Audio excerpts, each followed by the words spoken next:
कि 4 रिफ्यूज़ल के बाद हर कोई ब्रेकडाउन हो जाता है, तो उसकी बस हो जाती है कि बस अब हो गया, अब ये डॉक्यूमेंट थोड़ा पेंडिंग है, ये पेंडिंग है। हेलो एवरीवन, दिस इज चकित from BSc global education. 4 refusal के बाद वीजा आने की क्या प्रोबेबिलिटी होती है, ये आज हम जानेंगे इस वीडियो में। So welcome Karan on this podcast and welcome everyone. Thank तो जी करण, कैसा था आपका सो एक्सपीरियंस हमारे साथ, और कैसा आपको लग रहा है अभी 4 रिफ्यूजल के बाद वीजा लेकर? तो first of all Chakit sir, thank you for giving me this opportunity, because right now we are just shooting this video in your studio. Hmm, तो जो एक्सपीरियंस था वो तो एक मतलब कि ख्वाब जिसे कह सकते हैं, ठीक है। क्योंकि ऑलरेडी मेरे 4 रिफ्यूज़ल्स थे। पहला मेरे को स्टडी का रिफ्यूज़ल था ऑस्ट्रेलिया से, फिर उसके बाद कनाडा से स्टडी रिफ्यूज़ल, फिर से कनाडा का स्टडी रिफ्यूज़ल, फिर टूरिस्ट ऑस्ट्रेलिया रिफ्यूज़ल। हम्म, तो ये मुझे जहाँ तक लगता है कि 4 रिफ्यूज़ल के बाद हर कोई ब्रेकडाउन हो जाता है, तो हम्म, उसकी बस हो जाती है कि बस अब हो गया अब। पर लेकिन नहीं, मेरे अंदर था कि एक ना एक इग्नाइट जिसे बोलते हैं, स्पार्क बोलते हैं कि होएगा इस बार ही, चल करके देखते हैं। फिर मेरे को चकित सर का कैसे रेफरेंस मिला मैं वो आपको बताता हूँ गाइस। मैं एक्चुअली यूट्यूब स्क्रॉल कर रहा था, तो मैंने चकित सर की वीडियो उसमें देखी जो आती है ना, टाइटल्स में आती है। हम्म, तो वहाँ पर मैंने इनको थोड़ा सा एक्सप्लोर करा। तो मेरे को जैसे अब 4 रिफ्यूज़ल के बाद है, मैं नहीं, मेरी जगह अगर आप लोग भी होते तो आप लोग भी थोड़ा डाउट में होते कि अब ये कंसल्टेंट जेन्युइन है, क्या हमें ट्रस्ट करना चाहिए, हमें ट्रस्ट नहीं करना चाहिए। तो पर लेकिन नहीं, मैंने ये वीडियोस और मैंने इनसे वर्बली भी पहले कनेक्ट करा था कॉल पे। फिर हम्म, अपने पेरेंट्स के साथ मैंने बात करी थी। फिर जो मेरी मम्मी है, मम्मी के साथ मेरे मैं इनके ऑफिस विजिट करा था। इनका जो पूरा स्टाफिंग है, मैनेजमेंट है, इनकी जो पूरी टीम है, बहुत हम्बल है, बहुत पोलाइट है। और साथ में जिस चीज़ के लिए मैं आया था, मेरा मेन जो वीज़ा का था, तो न्यूजीलैंड के लिए इन्होंने बहुत अच्छा एक गाइड करा। क्योंकि मेरे लिए ना, क्योंकि आप लोगों को जैसा पता है गाइस कि ऑस्ट्रेलिया का जब एक बारी रिफ्यूज़ल आ जाता है तो आप दूसरी बारी नहीं लगा सकते, री अपील अपील ही नहीं कर सकते आप स्टडी वीज़ा के लिए। पर लेकिन नहीं, फिर उसके बाद मैंने चकित सर के पास आया, one on face to face मैंने चकित सर से बात करी। चकित सर ने बहुत अच्छा कंसल्ट करा। क्योंकि न्यूजीलैंड और ऑस्ट्रेलिया ऐसी कंट्री है गाइस, अगर आपके फंड सॉर्टेड नहीं है, अगर आपका क्वालिफिकेशन में नंबर अच्छे नहीं है, अगर आपका आइल स्कोर, पीटी स्कोर, कुछ भी रिक्वायरमेंट अगर कुछ है, तो वो फटाफट आपको रिफ्यूजल कर देती है। तो उसी चीज़ को लेके फिर मैंने चकित सर के साथ बहुत डिटेलिंग में मेरी फाइल को, कम से कम भी मेरे को लगता है कि 4 या 3 मंथ्स मेरी फाइल पे कंसीडर करे। जो कि उसके लिए भी बहुत थैंक यू कि आपने इतना टाइम दिया मेरी फाइल पे। और जो डॉक्यूमेंटेशन वगैरह थी, मैं परेशान हो गया था बहुत ज़्यादा कि जब ये डॉक्यूमेंट थोड़ा पेंडिंग है, ये पेंडिंग है। क्योंकि मेरी फाइल में गाइस थोड़ा सा ऐसा था कि मेरे फादर, मतलब कि जो मेरे स्पॉन्सर्स थे, मेरे पेरेंट्स, वो इनफ नहीं थे। तो एक्चुअली मेरे ब्रदर ऑस्ट्रेलिया रहते हैं, तो उनका आना भी बहुत ज़रूरी था। तो मैंने वो थोड़ा सा कन्विंसिंग करना मेरे लिए डिफिकल्ट था। पर लेकिन मेरा ब्रदर एंड में मान गए थे, तो फिर उनके भी एक थैंक यू बोलता हूँ उनको कि थैंक यू सोनीवीर जी, कि उनके चक्कर में एक वो चीज़ अच्छा हुआ मेरे साथ। फिर हाँ, बाकी यही था कि जब मेरा वीज़ा आया, मैं उस टाइम पे क्रिकेट खेल रहा था। तो guys, sports man work, cricket मेरा मेन फोकस रहता है। तो उस टाइम पे क्रिकेट खेल रहा था, तो मेरे को इनके टीम मेंबर है शुभम, तो उनके वहां से मेरे को कॉल आया। तो उस टाइम तो मेरे वहां ग्राउंड में नेटवर्क ही नहीं था बिल्कुल भी। तो मैं कॉल, किसी को मैसेज कर रहा हूँ, जा ही नहीं रहा। तो वहां पर जब मैं आया क्रिकेट खेल के, मैसेज पढ़ा कि कॉन्ग्रेचुलेशन, मैं वो किस चीज की है कॉन्ग्रेचुलेशन, मैं देखूँ तो सही। फिर जब मैंने देखा कि करण आपका एआईपी आ गया है, मैं थोड़ी देर के लिए गाइस शॉक्ड था। मतलब कि वाइब्रेशंस होती है ना अंदर, एक सुन हो जाता है बंदा। तो वैसा मेरे साथ हो रहा था फीलिंग अंदर, मतलब कि किसी को एक्सप्रेस नहीं कर पा रहा, मैं चुप था। कि बस मेरी, मैं अपने आप से बातें कर रहा था कि finally we did it, finally हो गया जो चीज़ हम 2 ढाई साल से लगे हुए थे। हम लगे थे गाइस इस चीज़ के लिए, मतलब कि वीज़ा जो था मेरा 2022 जैन से लेके ये जनवरी 2025 को मेरे को सक्सेस जाके मिला है। तो ये जो पार्ट था ना मेरे लाइफ का, एक बहुत इमोशनल मोमेंट था, एक अटैचिंग मोमेंट था। एक जर्नी, पूरी जर्नी जिसे बोलते हैं ना, मैंने अपने आंखों के सामने जर्नी पूरी देखी है 2.5 साल की। कि क्योंकि अब एक मिडिल क्लास फैमिली के पास इतना पैसा भी नहीं होता कि वो आपको 4 रिफ्यूजल के बाद फिर बैक कर सके, क्योंकि हमारा ऑलमोस्ट बहुत पैसा इसमें लगा भी था, कंसीडर के। सही नहीं मिले थे। हाँ, अब बात करूं मैं एजेंट्स की गाइस, मतलब कि आपके ऊपर है, आपको ट्रस्ट कर। मतलब किसी का। एजेंट की तरह नाम नहीं लेते, ठीक है, पर लेकिन तो मैं की अगर बात करूं तो जब मैं पास गया, में क्या है कि आपको देखो बेसिकली उनको बल्क में बंदे चाहिए, है ना। उनको क्या है कि उनको 100 बंदे आएंगे, 100 में से उनका 10-15 का वीजा आ गया, उनको वहां से कमीशन आ गई, उनका डेट सेट, उनको वहां से फंडिंग आ गई। पर लेकिन जो वो फाइल दूसरे बच्चे की खराब कर रहे हैं, उसको जो रेड फ्लैग दे रहे हैं, वो बच्चे का एक फिर गलत कंसीडर हो जाता है। फिर उसके बाद मैं कनाडा का ट्राई करा, वो भी किसी एजेंट के पास से गया, किसी के रेफरेंस के थ्रू। उसने पहले मेरे से 50,000 रुपीज चार्ज कर लिए विदाउट एनी गारंटी। उसने बोला था अगर गारंटी नहीं देती, श्योरिटी नहीं मिलता कि इसके अंदर अगर आपका रिफ्यूजल आता है और वीज़ा आता है तो भी इतने पैसे लगेंगे, अगर नहीं आता तो भी इतने पैसे लगेंगे। तो उसने हमसे 50,000 चार्ज करे। फिर मतलब कि उसमें आपको जैसे कि पता है इसकी कनाडा में जब भी हम फाइल करते हैं तो हर कॉलेजेस के लिए हमें अपनी फीस पे करनी पड़ती है उनकी रिक्वायरमेंट के हिसाब से, $100 $150 जितनी भी उनके नीड्स एंड वांट्स होती है। तो हमने नाना करते भी जिस कॉलेजेस में 5 कॉलेजेस में अप्लाई करा था, तो मिनिमम 35,000 हमने ये भी पे कर दिया। चलो कोई नहीं, जो चीज़ मैंने मम्मी को भी यही समझाया कि मम्मी कोई नहीं, जहाँ इतना लग रहा है वहाँ कुछ नहीं, लगा दो, कुछ नहीं होता। तो फिर उसके बाद कुछ टाइम तक मेरे को ना किसी कॉलेज से ऑफर लेटर नहीं आया। तो मैंने अपने एजेंट से बात करी कि मैम ऑफर लेटर नहीं आया अभी तक मेरे को। तो उन्होंने मेरे को 1-2 दिन तक ना कैनेडोर कॉलेज करके वहाँ पे है कनाडा के अंदर, तो वहाँ से मेरे को ऑफर लेटर आया। तो मेरे लिए शॉकिंग मोमेंट ये था, पर लेकिन मैं हैप्पी था कि मेरे को ऑफर लेटर आया, चलो मैं यही दिखा रहा हूँ मम्मी को, ऑफर आ गया, ये आ गया। पर मम्मी मेरी ये कहती कि ऑफर लेटर तेरे को वहां से आया जहां पर हमने अप्लाई नहीं करा। यहाँ इस जगह हमने अप्लाई नहीं करा था और वहां से मेरे को कनाडा और कॉलेज से ऑफर लेटर आ गया। और कोर्स हमने वो डिसाइड भी नहीं करा था और वो कोर्स मेरे को मिल गया। जी। कोर्स का नाम क्या था? Global business management. हाँ। ठीक है। तो ग्लोबल बिजनेस मैनेजमेंट कोर्स का नाम था यही आपका। अब इसमें भी ये होता है कि 1 ईयर का कोर्स आपको होना चाहिए तभी आपको पोस्ट स्टडी वर्क परमिट मिलता है। वो 1 ईयर का कोर्स भी नहीं था, मे बी वो 8 मंथ का कोर्स था। और वो मेरे को श्योरिटी फिर भी दे रहे थे कि आप 8 मंथ का करोगे आपको 2 साल का वर्क परमिट मिलेगा। तो मेरे को कुछ डाउट सा लग रहा था। डाउट तो था ही। हाँ।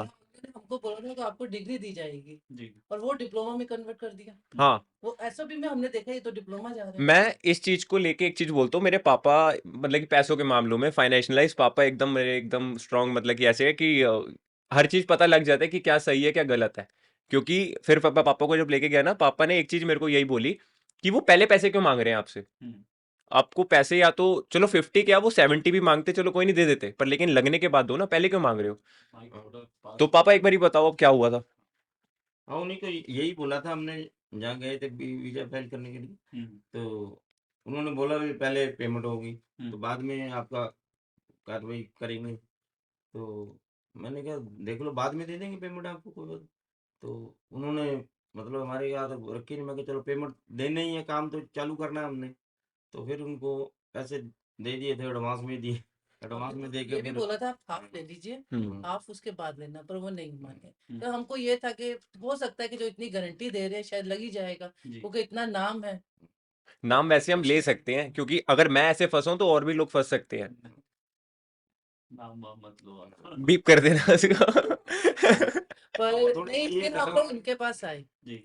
इनसे बात वगैरह की। चलो कुछ हमें लगा कि पहले तो हमें तो यही था कि जैसे और एजेंट ने हमको बेवकूफ़ बनाया शायद ये भी ऐसा ही कुछ हो। तो पर इसने बेटे ने की थी सर्च काफ़ी, तो फिर गए, हम लोग गए, पर इनसे मुझे बात करके बहुत अच्छा लगा। फिर हमने कुछ इनको बताया कि हमारे इतने पैसे पहले लग चुके हैं, क्योंकि इन्होंने भी बोला था कि आप हाफ हाफ पेमेंट करके। पर इन्होंने नहीं, उस टाइम हमारे साथ कोऑपरेट किया। इन्होंने कुछ पैसा नहीं किया, कहते कोई बात नहीं आप वीज़ा लगने के बाद कीजिए। तो हमको थोड़ा ये भी तसल्ली थी कि हाँ ये लोग पैसे के लिए नहीं है जैसे बाकी एजेंट थे कि हाँ पहले आप पैसा दीजिए आपका इतना लगेगा पहले भी। अब नाम तो हम क्या बताएं उनके, पर बहुत जनों ने हमको बड़ा पैसे के मामले में बड़ा लूटा। पर इन्होंने तसल्ली दी थी, नहीं आया, हमको ये था कि चलो नहीं आया तब भी कोई फर्क नहीं पड़ता, आ गया तो बहुत ही अच्छा है। क्योंकि मैंने ये बेटे को बोला था कि तेरा लास्ट चांस है, अगर तेरा वीज़ा आ गया यहाँ से तो ठीक है, तो उसके बाद तू भूल जा। बट इन्होंने सच में इन्होंने बहुत हेल्प की, इनकी टीम बहुत बढ़िया है, पूरा साथ दिया इन्होंने। हम तंग आ गए पर ये तंग नहीं आए। पर मैं एक चीज का और ये बोलता हूँ देते देते तंग आ गए, कि इन्होंने एक एक चीज को बड़ा किया। अगर आप अपना कहीं मतलब कि पेरेंट्स का तो फैमिली का तो सपोर्ट होना मस्ट है। अगर आपका कोई पेरेंट्स का सपोर्ट नहीं है ना, तो आप कुछ भी लाइफ में अचीव कर नहीं सकते हो, ये मेरा ये मानना है। और दूसरी चीज नहीं नहीं, पेरेंट्स का भी, मेन एजेंट्स का। एजेंट्स का वही अगर आपको मिलके, एजेंट हाँ। अच्छा मिल गया ना तो आप बेफिक्र होके वहां लगाइए। और आज की डेट में मैं कहती हूँ हम्म। कि जो 4 रिफ्यूजल पे इतना अच्छा रिजल्ट दे सकते हैं, आप आंख बंद करके आइए, एक बार बात कीजिए और देखिए आपको पूरी संतुष्टि मिलेगी यहाँ। एक मेरा बार तो देखिए करके जिनको जो जो बच्चे रिफ्यूजल लेके बैठे हैं और आगे भी डर रहे हैं, जैसे हम लोग डरते थे कि शायद हाँ नेक्स्ट एजेंट भी हमको ऐसे ही मिलेगा, हम्म, नहीं इसका रिफ्यूजल फिर आ जाएगा, नहीं एक बार आइए बात कीजिए, आप बिल्कुल तसल्ली से जाएंगे। और गाइस अप्स एंड डाउन चलते रहते हैं, वो आपके ऊपर है कि आप उसको अपने ऊपर कैसे इन्वॉल्व कर रहे हो, अपनी लाइफ के साथ कैसे इंटरेक्ट कर रहे हो। अब जैसे अगर आपका माइंडसेट है कि आपने जाना है बाहर और आपको एक अच्छा एजेंट चाहिए, तो बेझिझक आप बीएससी ग्लोबल एजुकेशन को कनेक्ट करो। बिल्कुल चकित सर हैं, साथ में इनकी टीम है बहुत अच्छी, वो बहुत बहुत टीम ने तो हेल्पफुल है, बहुत सपोर्ट किया, बहुत बहुत हेल्पफुल अच्छा। है। तो और नहीं ये भी बहुत हेल्पफुल है, उन्हें हम लोग बुला आते सकते थे हैं क्या? 2-2 घंटे बात करते थे पर कभी आज तक ये परेशान नहीं हुए कि हम आपने परेशान हो गए उल्टा बोलते हम। सब इसलिए तो हम कर रहे थे क्योंकि हमें तो ये था कि आ गया ठीक है, नहीं है पर नहीं, इन्होंने पूरी तरह से हमारे साथ कोऑपरेट किया, पूरा हमें अच्छी तरह से आपको वो बता रहे थे क्या कोर्स से डरने वाली बात, वो क्या हाँ थी? वो तो बिजनेस एंड मैनेजमेंट कोर्सेज जो है। मैनेजमेंट का कुछ कोर्स आता था ना, ऐसा मैनेजमेंट का कोर्स था पर मुझे इतनी नॉलेज नहीं थी, पर इन्होंने अपनी कुछ वीडियोस डाली थी उस कोर्स को लेके, तो जो मेरे बेटे ने देखी थी ऑस्ट्रेलिया में, तो वो कुछ ऐसा था कि इन्होंने बिल्कुल ही नेगेटिव पॉइंट्स बोले हुए थे उसके अंदर, तो उसने वो सुने तो उसने मुझे बोला कि आप जिस एजेंट के पास गए हो मम्मी उनकी आपने उसकी वीडियोस देखी है, क्योंकि वो तो सब कुछ ही मना कर रहे हैं कि इस कोर्स वाले आप वीज़ा ही मत लगाओ। पर नहीं फिर मैं दोबारा इनके पास आई, क्योंकि हमने तो सारा कुछ किया ही हुआ था ना, जी। तो इनके इन्होंने आके फिर मेरे डाउट्स क्लियर किए कि नहीं ये कोर्सेज का भी कुछ है, जो भी मतलब बात थी हम्म, इन्होंने फिर वहां मुझे पूरी तसल्ली की, आप ऐसा मत कीजिए, आप देखिए एक बार करके देखिए। पर नहीं आप मैं अब भी यही कहती हूँ कि आप आंखें बंद करके एक बार आके बात कीजिए जरूर। और जो मुझे पूछेगा ना तो मैं फर्स्ट इन्हीं का नाम बताऊंगी और मैंने बताया भी है। जी, थैंक यू। आपको गाइस ऐसा है कि एक फेक ट्रस्ट नहीं आपको जनरेट होएगा, ठीक है? कि अगर आप यहाँ पर अपनी फाइल लेके आते हो, अगर आप जेन्युइन स्टूडेंट हो और आपकी मतलब कि आ सकता है आपका वीज़ा, तो ये 100% आपको वीज़ा दिलाएंगे। अगर आप वीज़ा नहीं आ सकता तो आपको उसी टाइम बता देंगे। ये नहीं कि आपका भी टाइम वेस्ट करेंगे और अपना भी टाइम वेस्ट करेंगे, ऐसा बिल्कुल नहीं है। अगर आप एक जेन्युइन स्टूडेंट हो और आप एक डेडिकेट स्टूडेंट हो, बाहर जाके आपको करना ही करना है, तो डेफिनेटली आप कनेक्ट करो बीएससी ग्लोबल एजुकेशन को। बाकी पापा आपका क्या एक्सपीरियंस था, मतलब कि बताओ। एक्सपीरियंस तो बेटा ठीक रहा, बहुत अच्छा इनके साथ आए हैं 2 बार 3 बार जब भी, तो इन्होंने बहुत हमारी हेल्प, बहुत मतलब मन खुश हो गया इनके पास आके। तो बच्चे की भी लाइफ हमारे की इन्होंने बना दी है। तो और बाकी एक बच्चा सबसे मेहनत बड़ी करेगा तो जाके हाँ अपना सारा कुछ भगवान इसको देगा। और एक जो मेन चीज है ना कि जैसे एजेंट्स होते हैं आपको भेज दिया उसके बाद रिस्पॉन्सिबिलिटी खत्म, पर इन्होंने वहां भी इन्होंने कहा है कि कोई तेरे को दिक्कत होती है कुछ भी होती है तो मुझे फोन करके बोल सकता है, तो इस चीज को लेके काफी ज्यादा मैं रिलैक्स हूँ, क्योंकि मैंने बहुत देखा है कि बच्चे जाते हैं यहाँ से चले जाते हैं एजेंट्स बैठ जाते हैं उसके बाद उनकी रिस्पॉन्सिबिलिटी खत्म, कह के बहुत कुछ देते हैं पर करते कुछ नहीं है। हम्म। पर इन्होंने बोला है इनको नंबर दिया है सब कुछ है, तो कोई परेशानी होती है तो हम तेरी हेल्प करेंगे। सबसे बड़ी बात यह है कि आगे जाके वो देखो पेरेंट्स बच्चों को भेजते हैं किसके भरोसे, एजेंट के भरोसे ही भेजते हैं, क्योंकि वहाँ कोई भी रिश्तेदार इतना नहीं है कि कोई उसको कर सके। बट नहीं ये चीज़ मेरे लिए बहुत बड़ी बात है कि इन्होंने मुझे पूरी कहा है कि आप चिंता मत करो, जितनी इसकी हेल्प हो सकेगी हम वहाँ जाके भी करेंगे। एक सेकंड सर, आप बताओ, जैसे आपके पास तो मतलब कि वीज़ाज़ के लिए फ़ाइल आती रहती है एक, अब जैसे 4 रिफ्यूज़ल है, आपके लिए भी एक टास्क चैलेंजिंग एक मोमेंट रहा होगा कि इसको हम कैसे रिप्रेजेंट करें इमिग्रेशन के सामने। तो एक आप अपना एक ओपिनियन बताओ कि जब मैं फर्स्ट टाइम आपके पास आया था, आपने मेरी फ़ाइल को देख के क्या कंसीडर करा था कि हम इसका कर सकते हैं या नहीं, ऐसा कुछ? हम्म, पहली बार मेरे से ये वाला सवाल पूछा जा रहा है तो ज्यादा ही सीक्रेट खोलने पड़ेंगे। हम्म, तो देखो पहला तो सबसे पहला होता है कि बच्चे के एकेडमिक्स की उसकी जो पढ़ाई है उसमें कितना दम है, उसके मार्क्स कितने हैं, उसका आइल्स का स्कोर कितना है, दो चीज सबसे इम्पोर्टेंट है। उसके बाद जो प्रीवियस जो रिफ्यूजल है उसमें उसकी एसओपी में क्या लिखा है। हुँ, तो जो आपकी एसओपी होती है, मैं हमेशा ही बोलता हूँ कि एसओपी जो है वो आपका ना आईना है। एसओपी पढ़ेगा वीजा ऑफिसर, वो देखेगा कि ये बच्चे का इंटेंशन क्या है। अगर काउंसलर ने एसओपी अच्छी नहीं लिखी है तो चाहे कितनी भी अच्छी प्रोफाइल हो उसका भी वीजा रिफ्यूज हो सकता है। और अगर एसओपी अच्छी लिखी है तो कितनी ही बेकार प्रोफाइल हो उसका भी वीजा आ सकता आ है। सकता है। फिर उसके बाद बहुत सारी दिक्कत होती है कि आपकी सैलरी कैश में आ रही है। अगर आपकी सैलरी अकाउंट में आ रही है, एक और प्लस पॉइंट है कि किसी ने आपको ये वर्दी समझा है कि आपको वो आपके टाइम का पे कर रहा है, हम्म, चाहे वो कम पे कर रहा है लेकिन कर रहा है। कर रहा है। बहुत सारे बच्चे हैं इंडिया में जिनको सिर्फ कैश में सैलरी मिलती है। अब कैश में सैलरी आप किसी की भी दिखा सकते हो, कितनी भी दिखा सकते हो, बिल्कुल। बट उसका कोई प्रूफ कहाँ है? आपने टैक्स नहीं भरा, आपके पास फॉर्म 16 नहीं है। ये कुछ ऐसे इंपॉर्टेंट पॉइंट्स हैं जिसको अगर आप कंसिडर करो और इमिग्रेशन के पॉइंट ऑफ व्यू से सोचो, तो फिर लगता है कि हाँ ये केस निकल सकता है या नहीं निकल सकता है। तो दूसरा, बच्चा खुद कितना बोल सकता है। अब जैसे करणदीप का तो इंटरव्यू नहीं आया, हाँ, लेकिन बहुत सारे बच्चे जिनको इंटरव्यू आ जाता आ है, जाता उनकी प्रिपरेशन कैसी है, उनको ये पता भी है कि वो किस कॉलेज में जा रहे हैं, किस प्रोग्राम में जा रहे हैं, उसमें क्या पढ़ाएंगे, पेरेंट्स ने पैसा कहाँ से अरेंज किया है, कौन से अकाउंट में कितना पैसा है। जब तक ये सब चीज़ें आपको नहीं पता, आपको वीज़ा नहीं आएगा। जिस जिस हिसाब से करणदीप बात करता है, तो मुझे ये कॉन्फिडेंस था कि अगर इसका इंटरव्यू आएगा तो ये इंटरव्यू निकाल लेगा, ये वहाँ पे नहीं करेगा। नहीं, नहीं। बहुत सारे बच्चे हैं जो बात ही नहीं कर पाते, जो बोल ही नहीं सकते।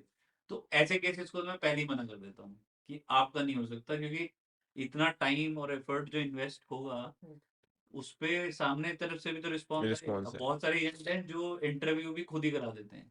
वो सिर्फ कुछ नहीं कर रहे हैं, वो सिर्फ बच्चे का एक खड्डा खोद के दे रहे हैं उसको कि तू जा इसमें डूब जा। पेरेंट्स के पैसे भी जाएंगे और वो बच्चा वहां जाके परेशान होगा, उसको कुछ नहीं मिलने वाला। क्योंकि जब को आप इंग्लिश स्पीकिंग कंट्री में जा रहे हो और आपको इंग्लिश ही बोलनी नहीं आती, तो ना आपको पार्ट टाइम जॉब मिलेगी नहीं, और ना ही आपको आगे जाके आपका फ्यूचर सिक्योर फ्यूचर होगा। सिक्योर। अब ये बात सुन के भी पेरेंट्स डर जाएंगे। नहीं, लेकिन ये मेरा काम है कि मैं सच बोलूँ। नहीं, सही बात है, सही बात है। मेरा काम है मैं सच बोलूँ, तो ये मैं वीडियो में भी बोल देता हूँ कि भाई अगर आपको इंग्लिश नहीं आती तो आपके वहां जाने का कोई फायदा नहीं है। आप यहीं रहो, यहाँ मेहनत कर लो, वो 25 30 50 लाख जो आपने लगाने हैं वो यहाँ लगा लो, यार, यहाँ बिजनेस बना लो, आपकी लैंग्वेज लोग समझ लेंगे और आपका काम हो जाएगा। लेकिन बच्चों को होता है कि जाना है तो जाना है। तो इन सब चीजों से मुझे लगता है कि गेज किया जा सकता है कि इसके वीजा आने की प्रोबेबिलिटी है प्रोबेबिलिटी या है नहीं। या नहीं है। और दूसरी चीज, एक स्कोर्स भी मैटर करता है, आइल्स पीटी का स्कोर आईएलटीएस का स्कोर डेफिनेटली। तो वही, वो पहली तो सीढ़ी वही है ना, पहले हम्म। उसके एकेडमिक्स फिर उसका आइल्स। किस एरिया से है, अगर यही काम यही स्टूडेंट हो पंजाब का हम्म। तो प्रोबेबिलिटी गिर जाएगी, हरियाणा है तो प्रोबेबिलिटी गिर जाएगी। दिल्ली से होने का एक ये फायदा होता है कि इमिग्रेशन सोचती है कि चलो ये मेट्रोपॉलिटन सिटी से आ रहा है, इसके बाद एक अच्छा एक्सपोजर है, उसका भाई ऑलरेडी ऑस्ट्रेलिया में है, वो वहाँ पे पीआर हो गया, तो रूल्स नहीं तोड़े होंगे इसलिए पीआर हो गया। क्लियर हो गया। फैमिली वैल्यूज क्या हैं, तो जब हम एसओपी लिखते हैं वो सब उसमें सब चीजें फ्रेम मेंशन। करते हैं। और एक नहीं, एक मैं बात और बोलना चाहूंगी आपके लिए, जी क्योंकि आपने इस केस को क्या आप बाकी भी लेते ही हैं, जी एकदम आप पर्सनल लेके लेते हैं। हाँ क्योंकि मेरे बेटे ने तो बिल्कुल पेपर्स भी मना किया। याद है, मेरे को याद है, क्यों याद है, नहीं? ये चित्र याद है। देखो, अगर कोई दूसरा एजेंट होता तो हाँ, शायद हाँ। वो सिरदर्दी लेता ही ना, हाँ कि ठीक है आपके पेपर्स लगा देते हैं, अगर आ गया ठीक है। पर नहीं, इन्होंने स्पेशली मेरे बेटे को ऑस्ट्रेलिया फोन किया, उसको समझाया सब कुछ, तो इसने सारे, तब उसने मुझे यहाँ पे पेपर्स अपने प्रोवाइड करवाए। इन्होंने बिल्कुल जैसे एक फैमिली मेंबर होता है ना, उस हिसाब से केस को मैं लिया। आपको एक चीज बताता हूँ कि वीडियोज अभी चल रही हैं, लोग देखते हैं, फोन करते हैं, हम्म, बट मैं भी बहुत चूज करके केस पकड़ता हूँ। मैं सारे केसों को नहीं बोलता कि आओ हमसे ही कराओ और हम पागलों हाँ, की तरह फोन कर फोन रहे कर हैं रहे कि हैं। बिल्कुल। आओ आओ पेपर कहाँ है फिर नहीं। आप में फर्क क्या रह जाएगा? हम नहीं क्या कहते हैं वो करते हैं, तो हम क्या करते हैं सिलेक्टिव केस पकड़ते हम्म। हैं कि हाँ ये होगा। हमारे पास 200 500 लोगों की तो टीम है नहीं, हम्म। छोटी टीम है। तो वो क्या करते हैं, हम जैसे होता है ना बुटीक वाला सर्विसेज देते हैं कि आपका पूरा नाप लेंगे, आपके हिसाब रेडीमेड कपड़े नहीं है यहाँ पे कि टेम्पलेट पे सब चीज चल रही है। यहाँ पे बच्चे की प्रोफाइल देखते हैं, उसको समझाते हैं, फिर अगर कोई भी ऐसी चीज लग रही है कि ये चीज इसके फायदे की है, तो वो उसको एटलीस्ट अपना काम तो है बोले, माने ना माने वो उसकी इच्छा उसकी है, इच्छा है। नहीं नहीं, लेकिन आपने, अपनी तरफ से बताएं तो समझाएं तो। नहीं ये बहुत बड़ी बात है। देखो, नहीं जी तो आपको क्या जरूरत पड़ी है? क्योंकि आपको कौन सा यहाँ आपने पेमेंट दी थी या कुछ जी ऐसा था? आपको जो अगर ठीक है नहीं है कि इनके ब्रदर नहीं देना चाहता, जो भी मतलब जी प्रॉब्लम है, नहीं आ रहे, पर आपने उसको एकदम सिरदर्दी उसकी ली, जी फिर मुझे समझाना। स्पेशली उसको फोन ऑस्ट्रेलिया किया, जी उसको वो मेन समझाया, उससे इम्पैक्ट ही पेपर आपकी उसी से हुआ है सारा। उसी से हुआ। हमारे कहने से नहीं, तो। उन्होंने मेरे से पूछा इस कोर्स को करने के बाद उसका क्या फायदा होगा। हाँ, मैंने कहा भाई, उन्होंने बोला ये स्किल शॉर्टेज में नहीं आता, हाँ, मेन यही ग्रीन प्रॉब्लम है लिस्ट, कि ग्रीन इंग्लिश लिस्ट। में नहीं आता। हम्म, मैंने उनको ये बोला कि जो भी आपका स्किल है जो डेवलप होगा वो हम्म, पढ़ने से तो होगा। हाँ पहले इंसान जब तक पढ़ेगा ही नहीं तो बिल्कुल स्किल डेवलप कैसे होगा? स्किल डेवलप हो गया अगर, तो आप ऑलरेडी स्किल्ड हो, आपको उतनी सैलरी मिलेगी। 1 साल का आपको एक ही पॉइंट चाहिए, एक ही वो पॉइंट मिलेगा जैसे ही आपकी पीआर हो जाएगी। लेकिन जब तक आप ट्राई ही नहीं करोगे, पढ़ोगे ही नहीं, अब वहां जाके आप सोचो पहले दिन से ही पार्ट टाइम जॉब, हम्म। एक पार्ट टाइम जॉब कैश में, एक पार्ट टाइम जॉब आईआरटी अब पे, पढ़ाई पे आपका ध्यान नहीं है, फोकस नहीं है। तो फिर आप क्या करोगे? फिर कुछ नहीं करोगे। नहीं तो उसको, क्योंकि ना उसके डाउट्स थे कुछ जी न्यूजीलैंड को लेके, क्योंकि उसको ये था कि काफी मतलब टफ है पीआर, तो उसको यहाँ स्ट्रगल करेगा, इसलिए वो नहीं देना चाहता नहीं, था। वो मैंने वो पर भी वो आंसर दिया उनको कि कौन सी कंट्री ऐसी है जिसमें पहले इनिशियल 6 महीने हाँ, स्ट्रगल नहीं है। वो मतलब जो मैं उन्हें नहीं उसको समझा पा रही थी ना, जी ये इन्होंने उसको इस तरीके से समझाया कि उसने फिर कोई आर्गू नहीं किया मुझसे, और जैसे जैसे पेपर्स मांगे वो देता रहा। जी आज वही इसका सब कर रहा है, सबके तो टिकट्स मैं वगैरह के लिए उनको वही इसको फेवर उनको कर भी रहा है। एक बहुत बड़ा थैंक्सफुल है सोनीर जी को, तो और आप तो हो ही सर साथ में, तो वो थैंक नहीं मैं इसीलिए क्योंकि इन्होंने समझाया उसको, समझाया वही। हम लोग तो समझा नहीं पा रहे थे उसे। सभी का नहीं, अभी मैं शीर्वाद जाऊंगा रहेगा। ऑस्ट्रेलिया तो मिल के आऊंगा। पक्का, डेफिनेटली डेफिनेटली डेफिनेटली डेफिनेटली। और एक और चीज, जब जी हम बात कर रहे थे वाइल्ड पीटी की, जी कि गाइस जब आप यहाँ इनरोल करते हो, मतलब कि यहाँ से जब आप अपना फाइल करते हो, तो आपको पीटी क्लासेस भी आप मतलब कि ऑर्गेनाइज करा देते हो। मुझे अभी भी याद है, नाम क्या था, यशी मैम, यशी मैम था ना, यशी मैम। यशी मैम। तो मेरे को उन्होंने खाली 3 दिन ही ट्रेनिंग दी थी। एक्चुअली मैंने पहले पीटी दे रखा था, तो मेरे को आइडिया था कि वो देते कैसे हैं, पर मतलब बेसिक उसने क्लियर था। उस जहाँ से उसने ट्रेनिंग ली थी 15,000 दिया था, उसने कुछ भी नहीं करवाया था। हाँ, जा मैंने गाइस एक बारी ट्रेनिंग ली थी, वो नाम नहीं लूंगा उसका, नहीं तो फिर बीप हो जाएगा वो। नाम नहीं लूंगा। तो वहां पर मैंने अपने कोचिंग के लिए 14,000 पे करे थे, आई पीटी की, आइल्स नहीं पीटी की। तो मेरा स्कोर नहीं आया था वहां पे, मेरा मतलब कि 57 ओवरऑल आया था। फिर 57 में एक आपकी फाइल ना 100% श्योरिटी नहीं होती, उसमें आपके रिफ्यूजल चांसेस थोड़े से बढ़ जाते हैं, मतलब कि आप क्राइटेरिया ही नहीं मैच कर रहे इमिग्रेशन का जो है।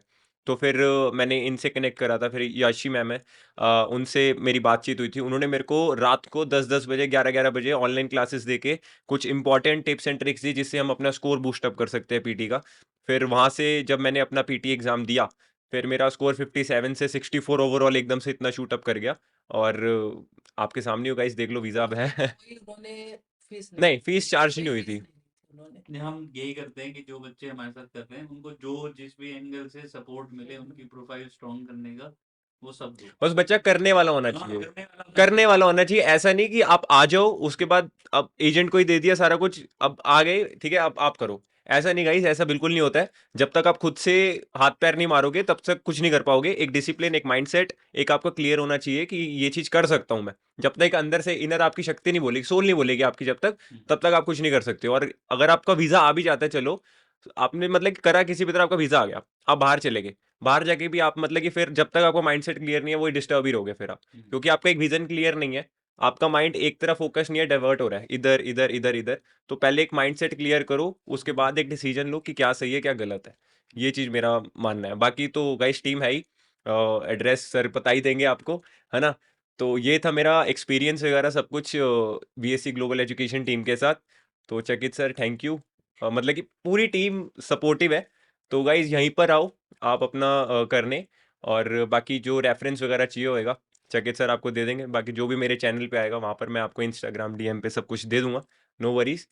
तो डेट्स इट। और कुछ पूछना चाहोगे चकित सर? नहीं बस थैंक पूछ यू लो सो पूछ मच लो। For your believe on us and I am really thankful. चलो, thank thank you, you bye bye guys.